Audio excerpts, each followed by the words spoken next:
മലേറിയയും കുഷ്ഠരോഗവും പടർന്നു പിടിച്ച കൊൽക്കത്തയുടെ തെരുവോരങ്ങളിലൂടെ ഒരിക്കൽ മദർ തന്റെ പരിചരണത്തിൽ കഴിയുന്ന അന്തേവാസികൾക്കായി, വിശന്ന് കരയുന്ന അനാഥക്കുട്ടികൾക്കായി ഒരു നേരത്തെ അന്നത്തിന്റെ വക കണ്ടെത്തുവാൻ ഓരോരോ വീടുകൾ കയറിയിറങ്ങുകയായിരുന്നു.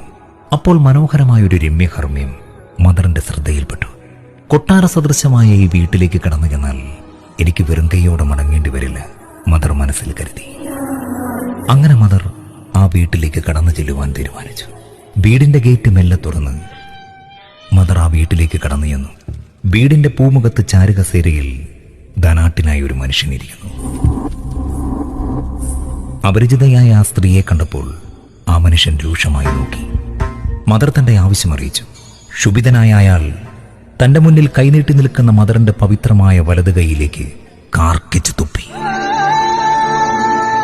ഇടനെഞ്ച് പൊള്ളിപ്പോയെങ്കിലും കണ്ണുനീർ വാർത്തുകൊണ്ട് മദർ തെരേസ അയാളോടായി പറഞ്ഞു, എനിക്കുള്ളത് താങ്കൾ തന്നു കഴിഞ്ഞു.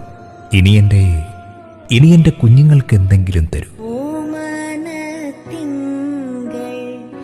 കരിങ്കല്ല് പോലെ കഠിനമായ കരുണയില്ലാത്ത ആ മനുഷ്യന്റെ ഹൃദയം പോലും ഒരു നിമിഷം കൊണ്ട് അലിഞ്ഞുപോയി. പശ്ചാത്താപ വിവശനായ അയാൾ ചെയ്ത തെറ്റിന് മദറിനോട് മാപ്പ് പറഞ്ഞു.